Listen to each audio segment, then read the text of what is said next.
May clarity ka ba as to how your business is creating value and profits? Hello everyone, this is Jess Alcaraz. I teach people accounting, business, and financial literacy concepts. And for this video, pag-uusapan natin ang blueprint ng business mo on how it is actually creating value for customers and profits na rin for yourself and your business. So, in a lot of times, marami sa atin, especially mga small business owners, yung view natin sa business is to actually get products lang, get service.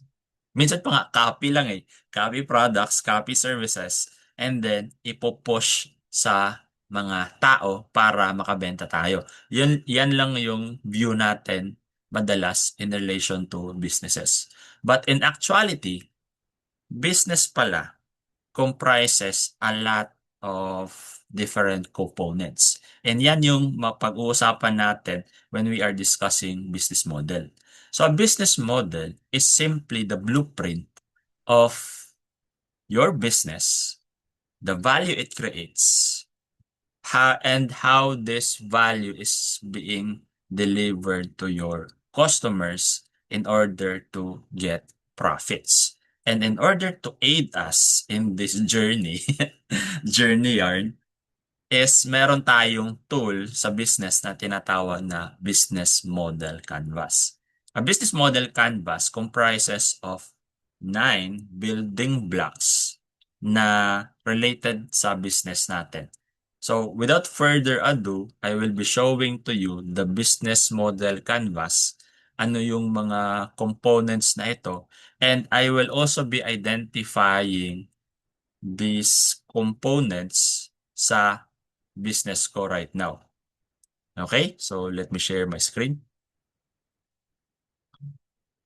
So dito pala sa Investopedia, meron tayong definition ng business model. So according here, a company's business model is a plan that outlines what it will do to create and deliver value to customers with the goal of generating profits. Yung expanded definition niya is that it identifies the products or services that the business plans to sell, the target market. So again, meron ng products or services na balak ibenta, sino yung specific target market, and any anticipated expenses. Kasi hindi naman pwede na benta-benta ka lang and then you will not be incurring expenses. Siyempre, in the process of selling something, meron kang mga binabayarang tao, meron kang mga overhead, meron kang mga labor, mga subscriptions. So there are costs in running a business. So hindi pwede na nakatutok ka lang sa potential sales and profits while ignoring expenses. Kasi in business, dapat yung sales mo should be way higher than your expenses in order for you to be profitable. So hindi ka nag-ooperate ng business if the only thing it is doing is nakakabenta, pero in reality, wala kang kita. Okay? So, merong mga anticipated expenses. In order to outline how to generate profit. Business models are important for both new and established businesses. So, kahit bago ka pa lang or matagal ka nang nagdinegosyo, it is important because it gives you clarity kung ano ba talaga yung ginagawa mo and ano yung mga pieces na pwede mong galawin in order to reach the next level. So although this might be optional, but it can help you. Having a business model helps you attract investments kasi malalaman or klaro sa investors ano yung value na binibring mo sa table and kung paano mo ito kina-capture through your business, recruit talent, motivate management, and then the staff. So businesses should regularly update their business model or they'll fail to anticipate trends and challenges ahead. Business model also help investors to evaluate companies that interest them and employees to understand the future of a company they may aspire to join. So, let's proceed right away sa tinatawag nating business model canvas. Ito medyo, ano to, confusing at first. And just to be honest, na I'm not an expert on this. Nabasa ko na ito, na-encounter ko na itong business model canvas kasi sometimes along the way sa pagtuturo ko, may mga authors na nami-mention ito, but ako personally, I'm not an expert on this. So I will just be guiding myself in this activity, and you can just watch on the sidelines as how I am navigating this business model as well. So it is a learning experience for you and me. So isipin nyo na lang na ganun. So if you notice, meron tayong 9 building blocks. So 1, 2, 3, 4, 5, 6, 7, 8, 9. So there are 9 boxes in the business model canvas, and it is actually divided into two. Ito on the right on the right side, this one, the first five, this pertains to the building blocks related to customers. Itong customer segment, relationship, channels, value proposition, and then the revenue streams. And then ito naman, it's more of the internal, sa side naman ng business. Ano yung mga key activities ng business, key resources, key partners, and the cost structure ng pag-ooperate ng business. And while I am trying to learn and understand itong business model canvas, sa maraming videos at sa maraming mga nabasa ko, the first two components na kailangan nating tutukan would be itong dalawa. Okay? First would be the customer segments and then the value proposition. So isa-isahin natin ito so that all of us can have a better understanding ano ba tong business model canvas na ito. So first we have the customer segments. So for whom are we creating value? Who are most important customers? So first question muna, for whom are we creating value? This is actually a question na sometimes mahirap sagutin. Mahirap siyang sagutin because for a lot of us na bago pa lang sa business or yung mga nag-business na pero walang naging mentors, we actually wanted or we have this thinking na the more customers, the better. Which is tama naman. Maganda naman. The problem is, yung product kasi natin, yung service kasi natin, madalas, it is not designed for everyone. Okay? So kahit sabihin mong bigas yung binebenta mo, okay? The kind of rice and where you are selling it is not the preference of everyone. So kung nagbebenta ka ng bigas, yes, most Filipinos, if not all, eat rice. But not everyone buys their rice in the public market.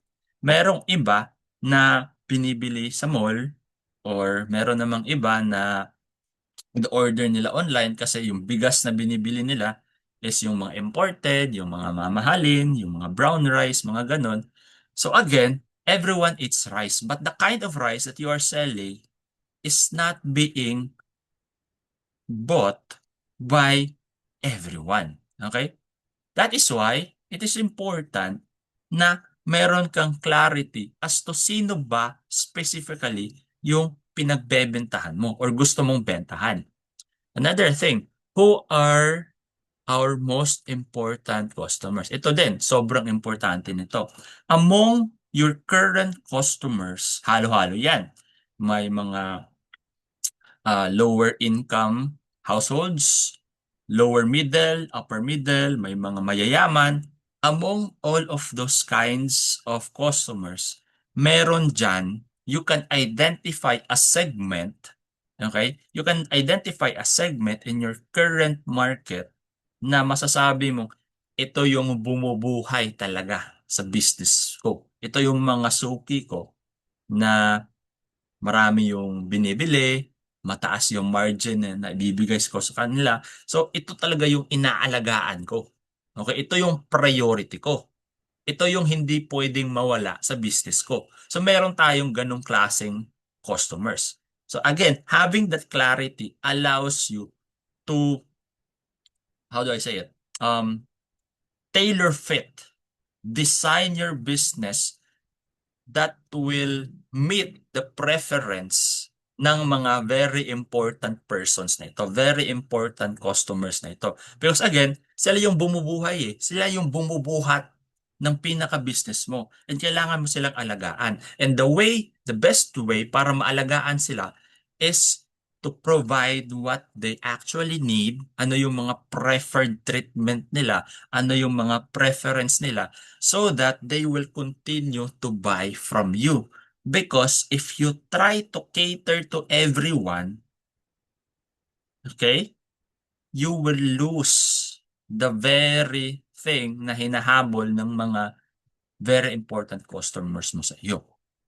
That's the thing here. So, bottom line is, you have to identify sino ba yung mga most important customers mo. Okay? Ayun. Okay. Next part, value proposition. So what value do we deliver to the customers? Ano ba yung value? Okay, this is actually a broad topic, no? But maganda yung framework na Alex Hormozi with regards to value. Sige, search natin para ma-visualize nyo. Alex Hormozi value equation. Okay. So pag sinabing value, according to Alex Hormozi, it comprises of four things. Nagiging valuable ang isang offer if, number one, that is the dream outcome of your customers. Okay? So every customer, meron niyang gustong mangyari. Meron niyang problemang gustong isolve. So valuable ang offer mo if you can give that outcome, if you can solve that problem.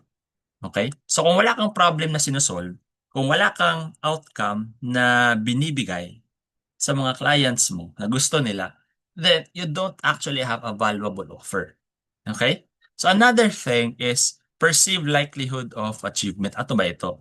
So, by the way, itong tatlong to, all of these are still anchored on the dream outcome.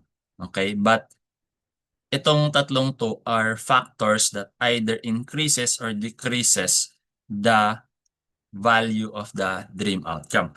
So, perceived likelihood of achievement. Ito yung credibility. Ito yung reputation. Reputation in a sense na pag ikaw matagal ka na sa business, mas nagiging valuable yung offer mo kasi nga nandun na sa perception ng mga tao na for the longest time, you are delivering this outcome. You are solving this problem. That is why nagiging mas mahal yung offer mo as compared to someone na kakasimula pa lang. Ito din yung psychology behind our decisions na ayaw natin makipag-deal sa mga bagong businesses. Kasi hindi tayo sure. Wala tayong reputation. As much as possible, kung bumibili tayo ng sapatos, doon tayo sa branded. Kasi tested and proven na. Alam na natin na tatagal, alam na natin na comfortable. As compared dito, yes, mura, pero hindi natin sure kung maganda ba talaga. So yan yung ibig sabihin ng perceived likelihood of achievement. Now, time delay. So pag sinabing time delay, you are creating or you are delivering the dream outcome at a shorter period of time. Okay? The shorter the period of time na kaya mong ma-deliver yung dream outcome, the more valuable your offer is. So for example, kung gusto mong magpapayat, you can exercise pero it would take you 1 year. Or, pwede kang mag-inject ng kung ano-ano and it will just take you 2 months. Saan yung mas valuable? Well, for a person na maraming pera, definitely yung pag inject because it will only take 2 months. That is why mas mahal yun as compared to following in exercise program that it will actually take you 12 months. And then effort and sacrifice. In order to deliver the dream outcome, may mga bagay na kailangan mong gawin or kailangan mong iwasan. Okay? So if your offer is something that can give the customer the dream outcome pero wala silang dapat iwasan and wala din silang dapat gawin, mas valuable yan as compared sa offer na kailangan mo itong gawin, kailangan mo itong iwasan. So, for example, doon na rin sa pagpapapayat, gusto mong mabawasan yung timbang mo. So, sa offer A, wala kang gagawin. Wala kang food na iiwasan, wala kang exercise na gagawin. But, mas ano siya, it will be way more expensive. As compared dito, mura lang siya. Pero, kailangan mong iwasang kumain ng ganito and kailangan mong mag-exercise at least 30 minutes per day. So, efforts and sacrifice. So, those are the things that adds up to a valuable offer. So, going back. So, yan yung valuable proposition, value proposition. Which one of our customers' problems are we helping to solve? Okay? It will always start with a problem or a desired outcome. Ang mahirap kasi, nagtayo ka ng business na aligned sa gusto mo. Okay? Or tinayo mo siya kasi passionate ka about it. Tinayo mo siya kasi, how do I say it? Convenient siya para sa'yo. Hindi mo siya tinayo to solve a problem, the community's problem. Hindi mo siya tinayo to provide an experience na hinahanap ng ibang tao.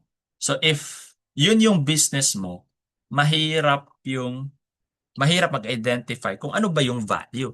Kasi in the first place, yung value ng business mo is something na tailor fit sa iyo, not tailor fit sa mga customers mo na na-identify mo kanina sa customer segment.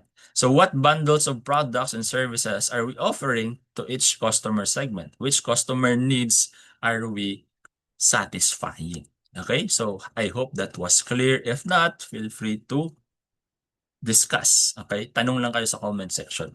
Next one would be customer relationship and chat. Actually, nalito din ako dito and most likely malilito pa rin. But I'll try to discuss these two things as detailed and as practical as I could. Umpisa tayo sa customer relationship. So customer relationship it answers the question, what type of relationship does each of our customer segment expects us to establish and maintain with them? So, mas naintindihan ko siya by categorizing in customer relationship into two.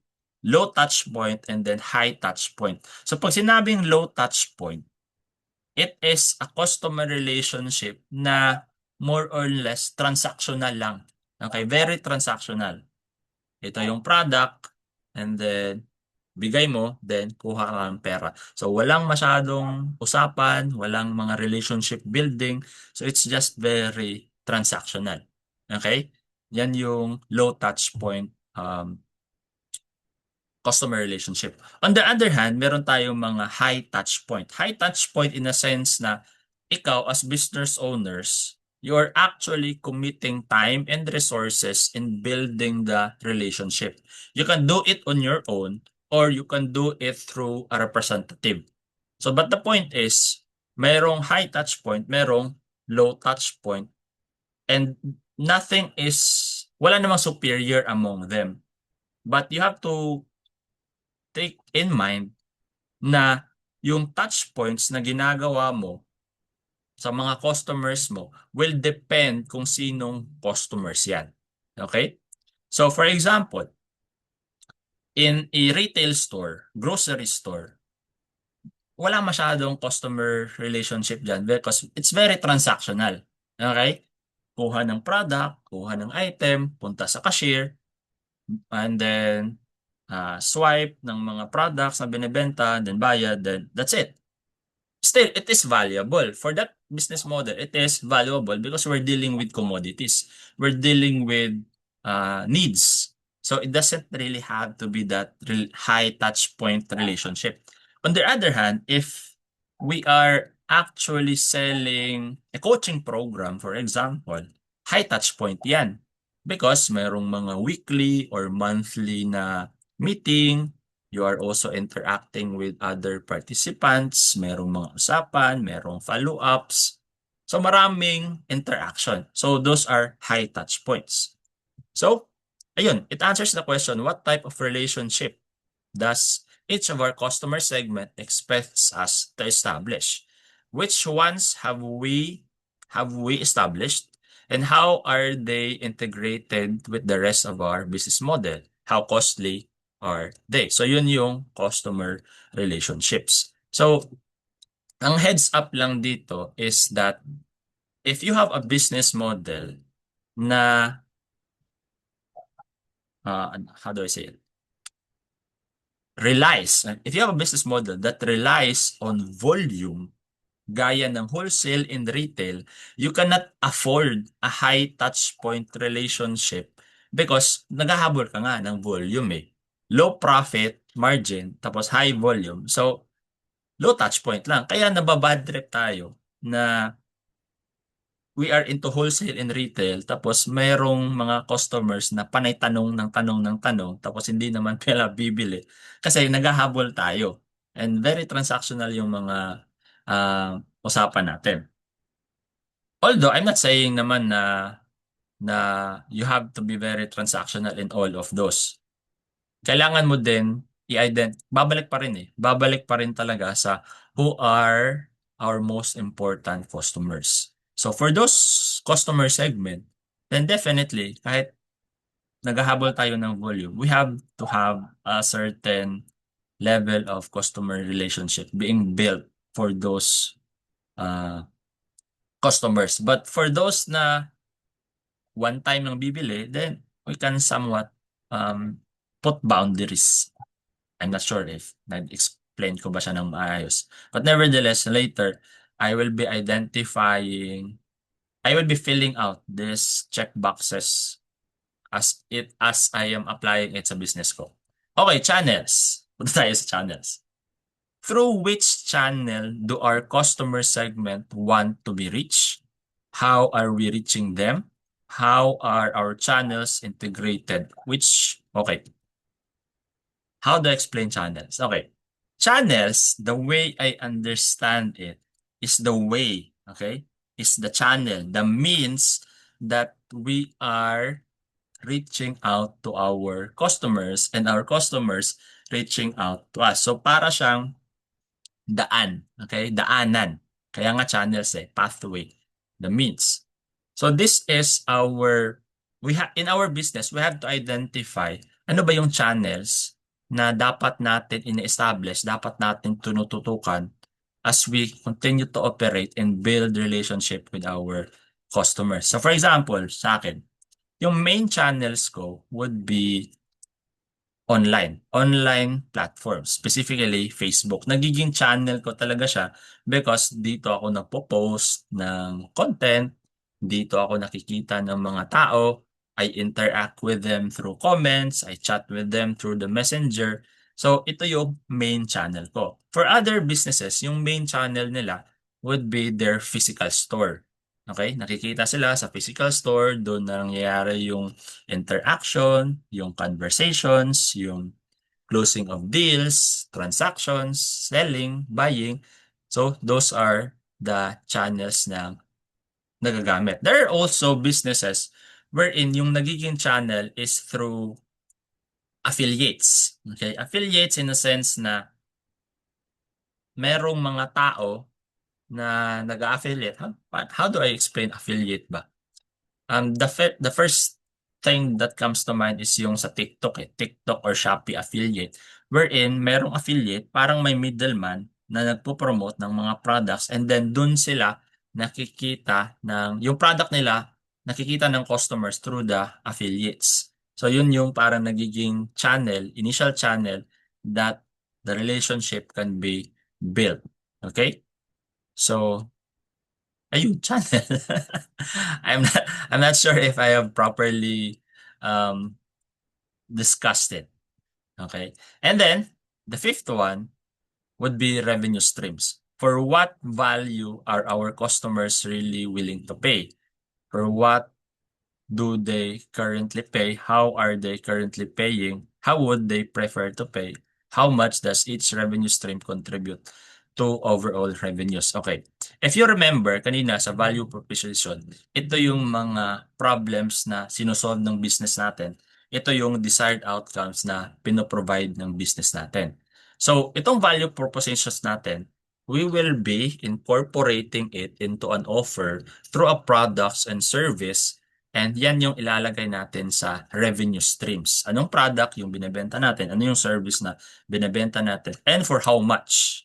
Okay, for how much natin sa binebenta. So for example, in my case, meron akong uh, accounting systems deployment. Ang starting price ko dyan is for 30,000 pesos. So yan na yung revenue streams. I provide clarity and visibility to business owners, and I do this through my offer, through my service, yung pagde-deploy ng accounting services.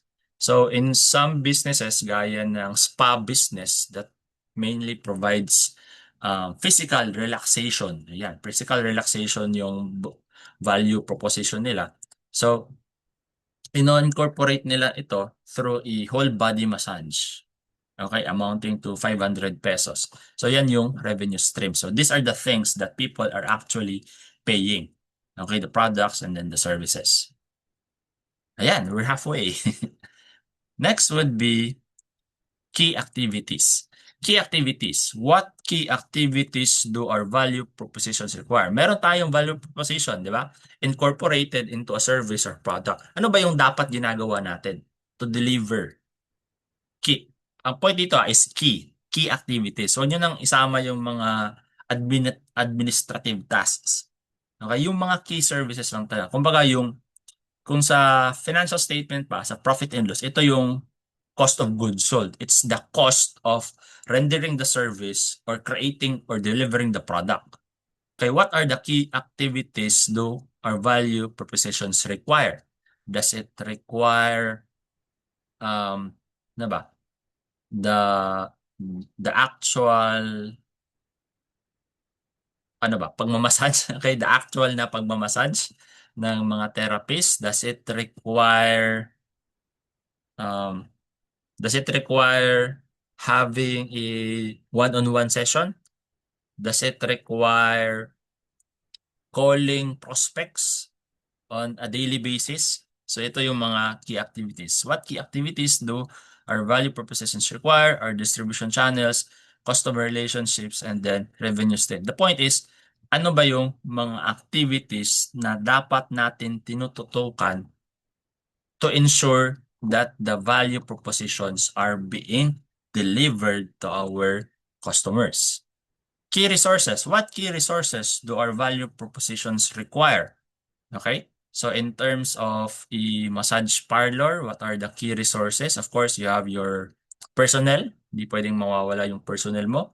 The facility, you will be needing a good facility to ensure na cozy, relaxing, and maganda yung anong term nun?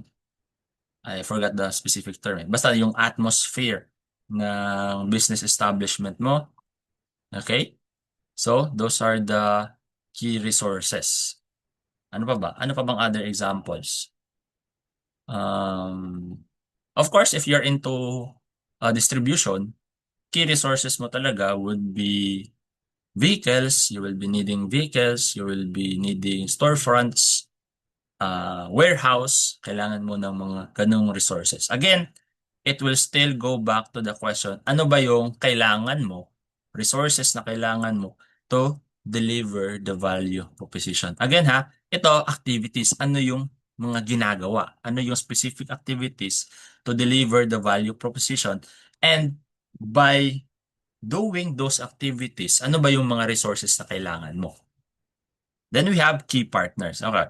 Who are our key suppliers? Which key resources are we acquiring from our partners? So itong key partners, it can be suppliers, it can be partners.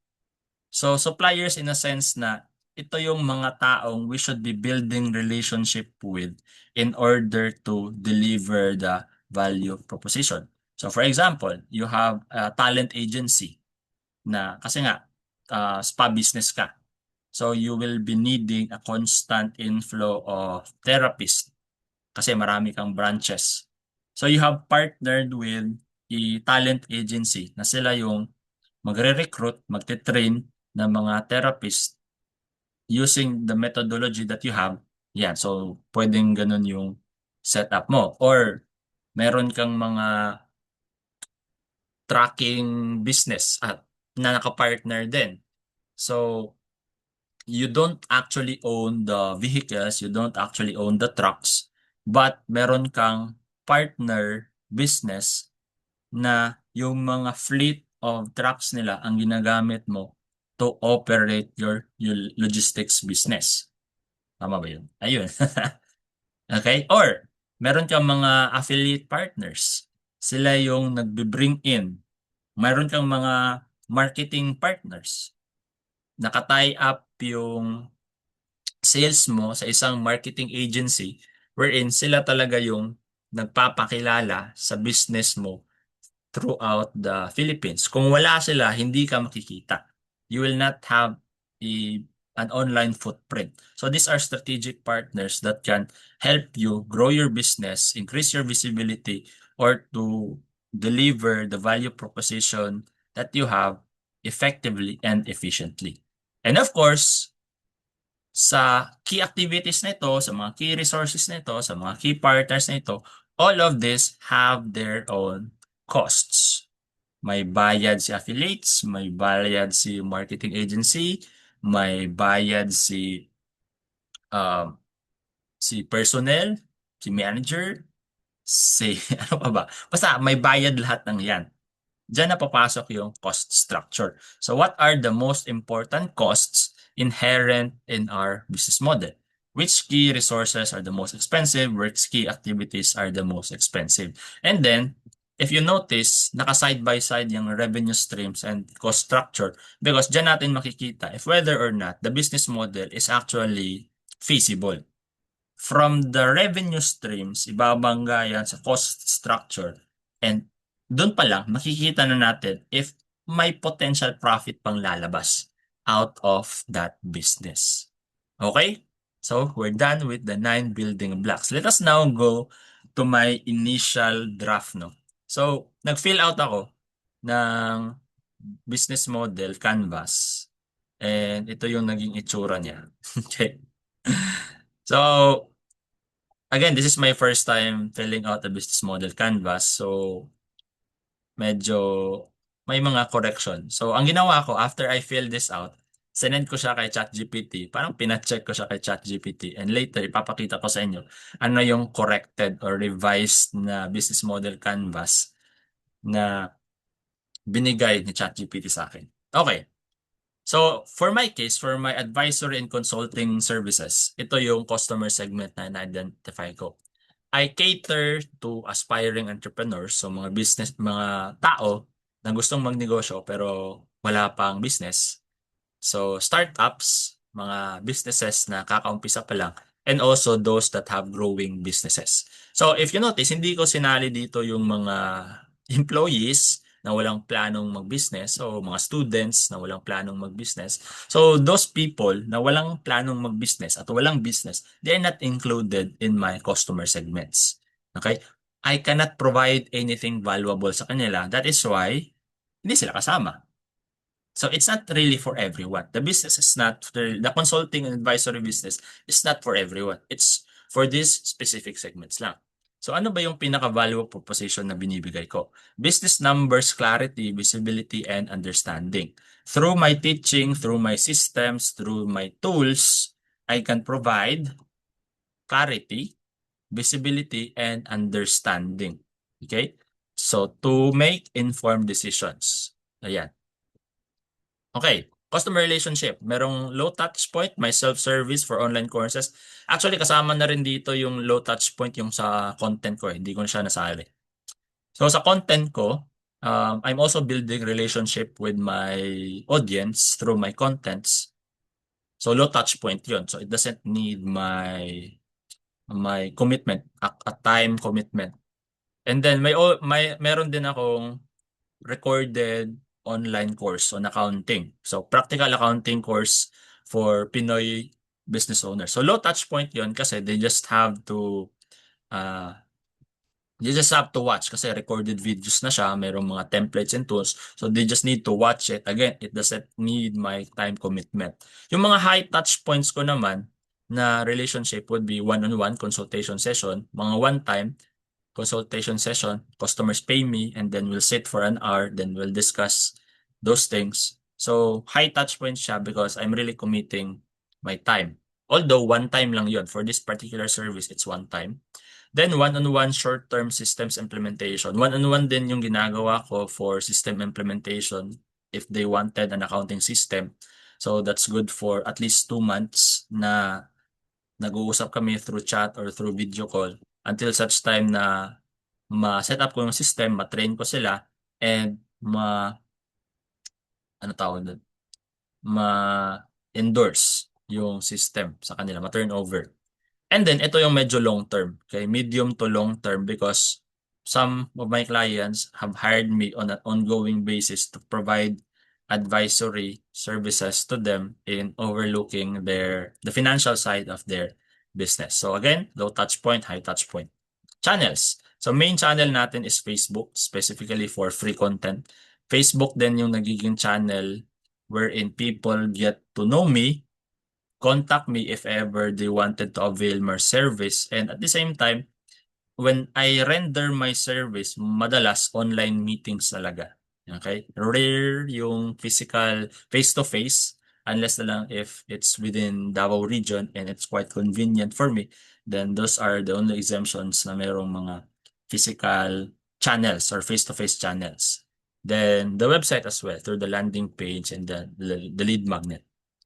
So okay, and then revenue streams. How am I packaging or how am I turning the value proposition into money?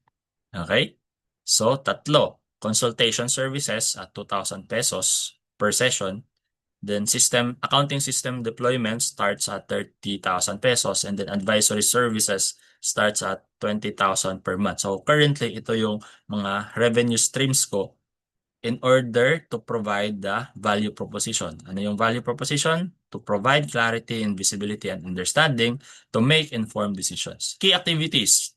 Ano yung mga ginagawa ko to run this business? Number one would be social media content because this is the way people get to know me, and once they see my content, they message me.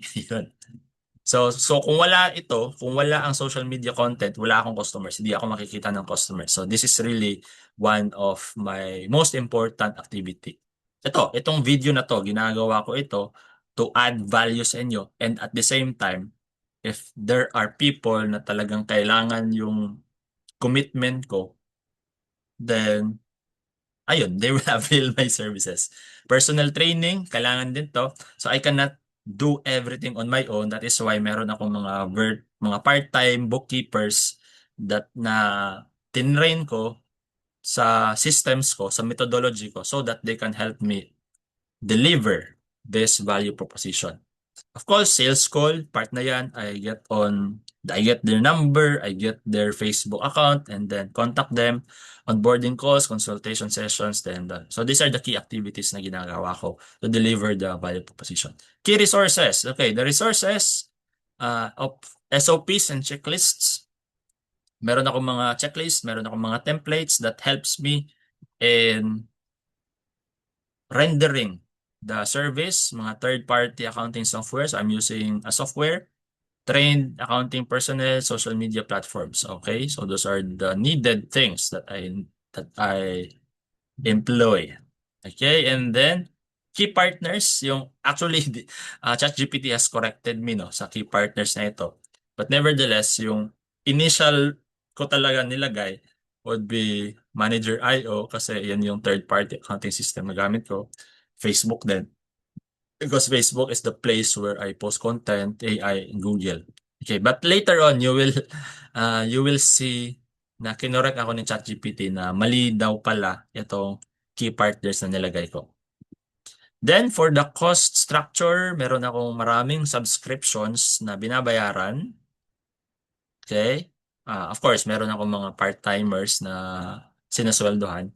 And of course, ito, internet and mobile load, yung mga traveling din, accommodation.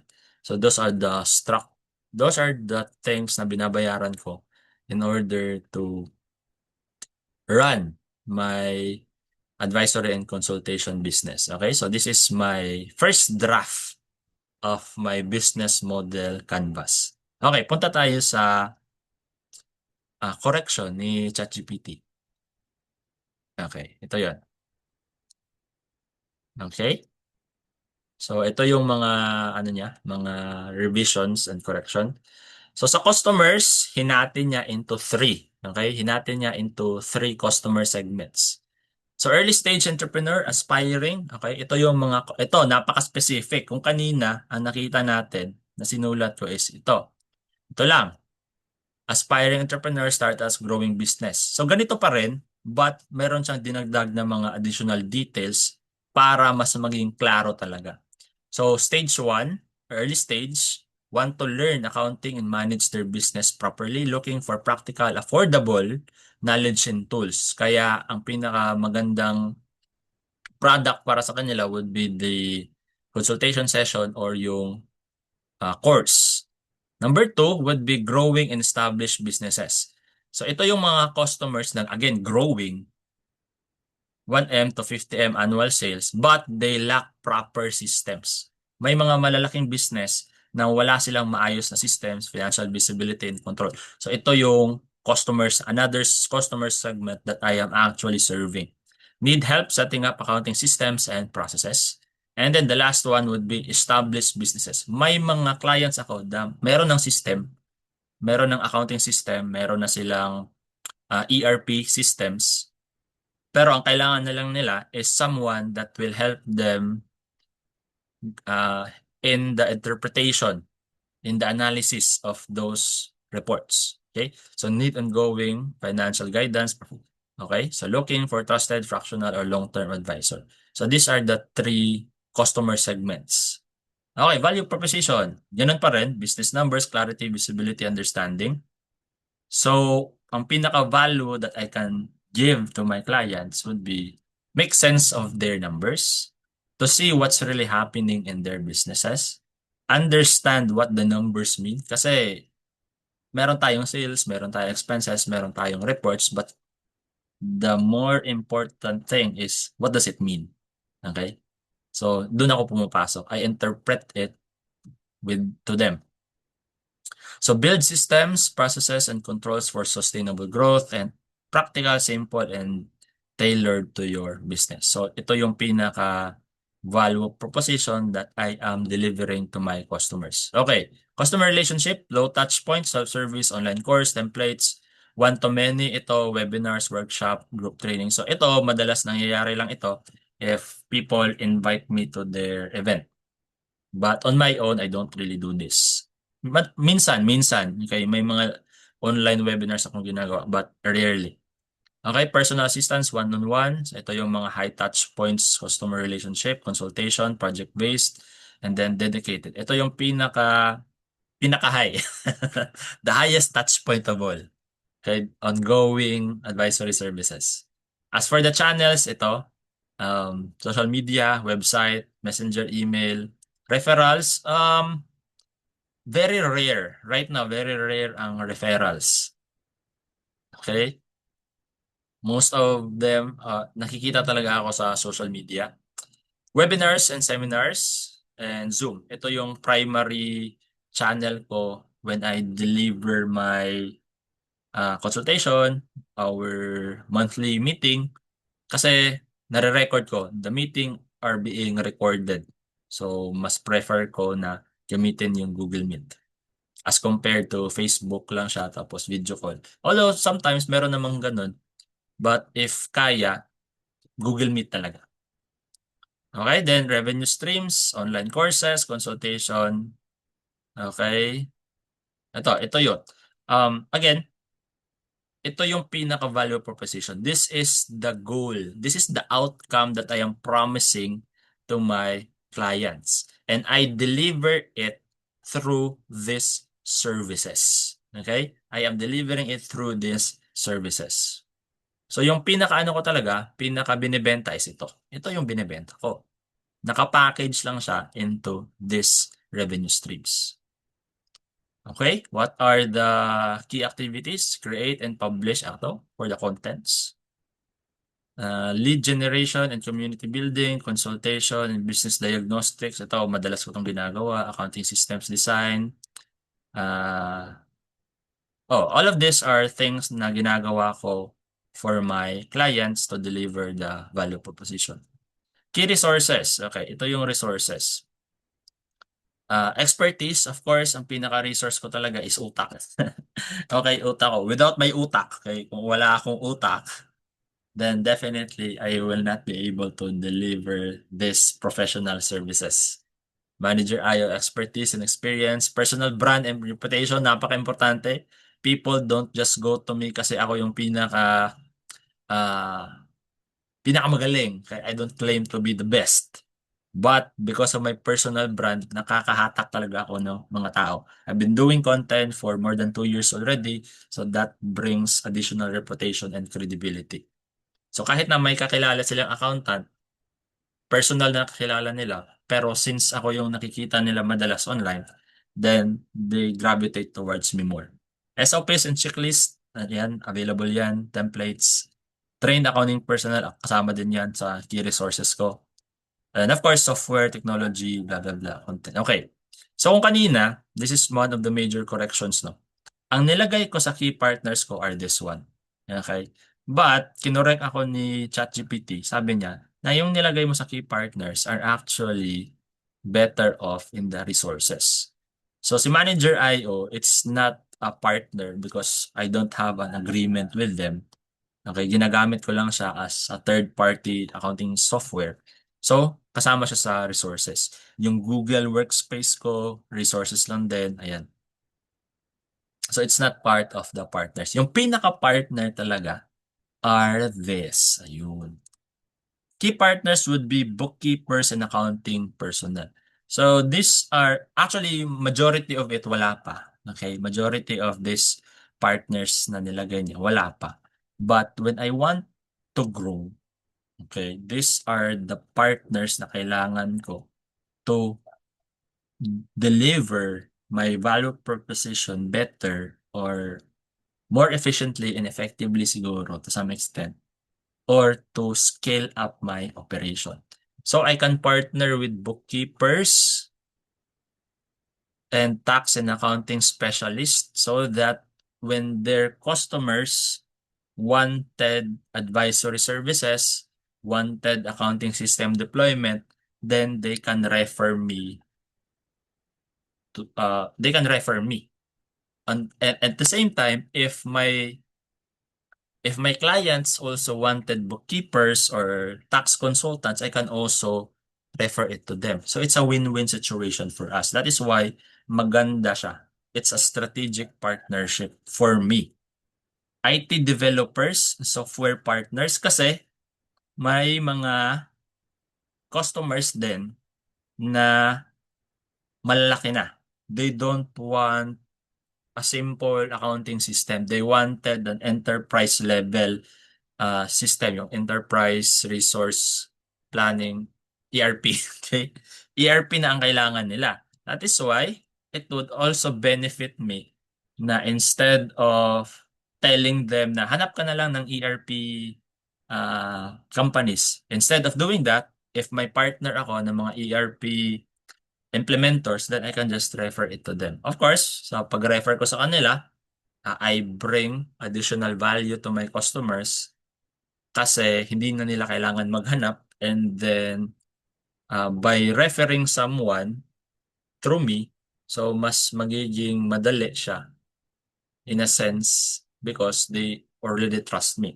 And at the same time, since nakapag-refer ako, then most likely I can have an agreement with this ERP implementer that I get to have a portion of the sale that they will be able to make. Okay? The same goes for referral part, coaches, consultants, bankers, lawyers, training and events organizer. It's a good way This is also a strategic partnership if ever, in case that I will go into or venture into organizing seminars and events, workshop for business owners. I can partner it to them kasi events organizing is a different thing.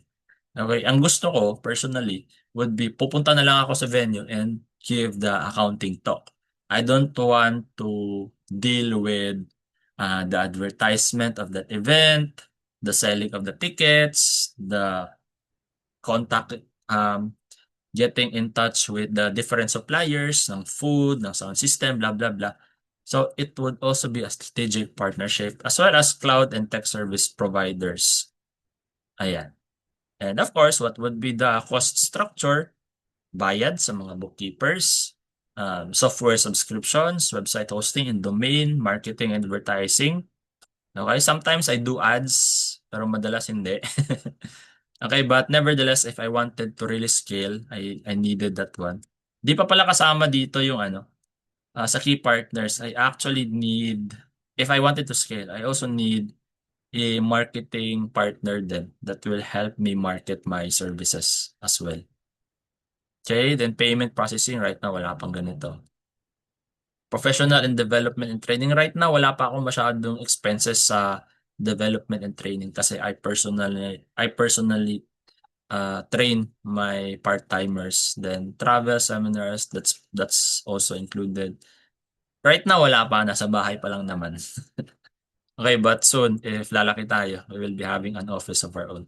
So this is the business model canvas that the corrected one or the revised one based on ChatGPT. Si ChatGPT kasi, may account ako sa ChatGPT and meron na siyang better context sa kung anong ginagawa ko. I've been using it for more than 2 years already. So may context na siya anong ginagawa ko. So when I sent or when I uploaded this, ito, yung initial business model canvas, meron na siyang magagandang inputs and revisions for it kasi mas kilala niya na ako. Meron na siyang context anong ginagawa ko, sino yung customers ko, what are my key activities and all. Okay? So, yeah, that's it, pansit. Medyo mahabang video na ito. Ilang minutes na to? I cannot see kung ilang minutes but matagal-tagal na to. And I hope you were able to get a lot of information in relation to business models and then the business model canvas. And tonight, as an assignment, bigay pa ng assignment, no? Pwede nyo, I'll be providing a download, a link wherein you can download the business model canvas template. So if may time kayo tonight or tomorrow or sometime, then you can sit down and try to identify the 9 building blocks of your current business. You can upload it to ChatGPT and or Gemini or Claude or whatever AI tool that you're using and ask for some revisions, corrections, or mga recommendations. And from it, you will be ano siguro, I believe marami kang madidiscover, marami kang makikita na ways on how you can actually improve your system, your business model. So ayun lang, may hapon sa tanan.